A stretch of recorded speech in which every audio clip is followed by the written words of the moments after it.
Good morning all of you. How are you all? बेटे आप सब कैसे हैं? मैं प्रीति शर्मा बेटे आज आपको प्रथम फॉर्मेटिव परीक्षा करवा रही है। बेटे इसका हमारा प्रश्न 2 और ये प्रश्न 5 हमने कर लिया था। मैंने आपको ये करवा दिया था अगले वीडियो में। इसके बाद मैंने आपको ये प्रश्न लिखकर ये गद्यांश लिखने को कहा था। इस गद्यांश का पहला प्रश्न हम अभी करेंगे। इसका पहला प्रश्न देखिए, इस गद्यांश में किसके बारे में बताया गया है? इसका उत्तर है, इस गद्यांश में व्यायाम के बारे में बताया गया है। एक बार फिर देखिए, इस गद्यांश में व्यायाम के बारे में बताया गया है। किसके जीवन में व्यायाम की उपयोगिता और भी अधिक है? इसका उत्तर देखिए, विद्यार्थी के जीवन में व्यायाम की उपयोगिता और भी अधिक है। एक बार फिर देखिए, विद्यार्थी जीवन में व्यायाम की उपयोगिता और भी अधिक है। व्यायाम से क्या लाभ है? इसका आंसर देखिए, व्यायाम से अंग प्रत्यंगों में मजबूती के साथ साथ सुडौलता प्रदान करता है। व्यायाम हमें हमारे अंग प्रत्यंगों में मजबूती के साथ साथ सुडौलता प्रदान करता है। वह रक्त संचार को नियमित करता है और सुस्ती दूर भगाता है। व्यायाम हमारे अंग प्रत्यंगों में मजबूती के साथ साथ सुडौलता भी प्रदान करता है। वह रक्त संचार को नियमित करता है और सुस्ती दूर भगाता है। मानव तथा व्यायाम शब्दों के पर्यायवाची लिखिए। मानव शब्द का पर्यायवाची मनुष्य और मनुष्य, व्यायाम कसरत और एक्सरसाइज। ठीक है। अगला प्रश्न है बेटे, जीवन तथा नियमित शब्दों के विलोम रूप लिखिए। जीवन का है मरण, नियमित अनियमित। इस तरह से हमें ये प्रश्न बेटे करने हैं।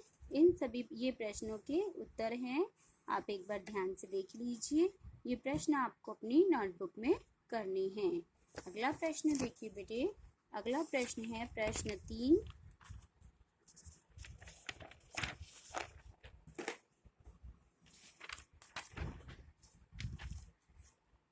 निम्नलिखित शब्दों को वाक्य में प्रयोग करिए। निम्नलिखित शब्दों का वाक्य में प्रयोग करिए। पहला शब्द है राहत, अध्यापक, पंख और दुर्गुण। इन शब्दों से बेटे हमें क्या करना है? वाक्य बनाना है। तो राहत से हमारा क्या सेंटेंस क्या बनेगा? राजकुमारी की बात सुनकर राजा ने राहत की सांस ली। एक बार फिर से देखिए, राजकुमारी की बात सुनकर राजा ने राहत की सांस ली। दूसरा है अध्यापक। अध्यापक जी ने नेहरू जी के विषय में अनेक जानकारी दी। अध्यापक जी ने नेहरू जी के विषय में अनेक जानकारी दी। तीसरा है हमारा शब्द पंख। बाज ने 3 बार पंख मारकर पानी को गिरा दिया। बाज ने 3 बार पंख मारकर पानी को गिरा दिया। चौथा है हमारा दुर्गुण। आलस बहुत बड़ा दुर्गुण है। आलस बहुत बड़ा दुर्गुण है। अगले हैं हमारे बेटा प्रश्न 4। प्रश्न 4 में ये 4 प्रश्न हमें दिए गए हैं, इनके उत्तर हमें लिखने हैं। पहला प्रश्न है, कलियों को कौन और कब खिलाता है? इसका उत्तर देखिए, सुबह के समय सूरज की किरणें आकर कलियों को खिला देती हैं। उत्तर एक बार फिर से देखिए, सुबह के समय सूरज की किरणें आकर कलियों को खिला देती हैं। प्रश्न 2 है आपका, जोकर ने राजकुमारी की किस इच्छा को पूरा किया और कैसे? इसका उत्तर है, जोकर ने सुनार से सोने का चांद बनवाकर राजकुमारी की चांद पाने की इच्छा को पूरा किया। जोकर ने सुनार से सोने का चांद बनवाकर राजकुमारी की चांद पाने की इच्छा को पूरा किया। राजा ने बाज को कैसे और क्यों मारा? राजा ने क्रोध के आवेश में अपनी तलवार से बाज को मार दिया। एक बार फिर से देखिए, राजा ने क्रोध के आवेश में अपनी तलवार से बाज को मार दिया। अगला प्रश्न है, जवाहरलाल नेहरू को बच्चों के चाचा नेहरू क्यों कहा जाता है? इसका उत्तर देखिए, जवाहरलाल नेहरू को बच्चे बहुत प्रिय थे और बच्चे भी नेहरू जी को बहुत प्यार करते थे। उनका जन्म दिवस भी बच्चों को समर्पित है, इसीलिए जवाहरलाल नेहरू को बच्चों के चाचा नेहरू कहा जाता था।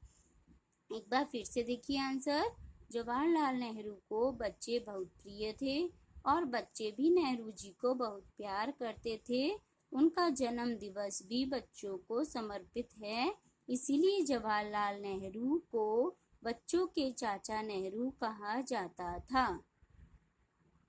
बेटे, ये सारे प्रश्न आपको अपनी नोटबुक में करने हैं। सबसे पहले आपको ये गद्यांश वाले प्रश्न जो हैं इनके आंसर लिखने हैं, जो आपको मैं अभी फोटो के माध्यम से भी सेंड कर दूंगी।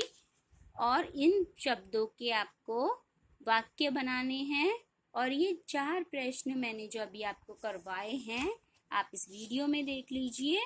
ये जो चारों प्रश्न मैंने आपको करवाए हैं, आपको क्लियरिटी से दिखाई देगा।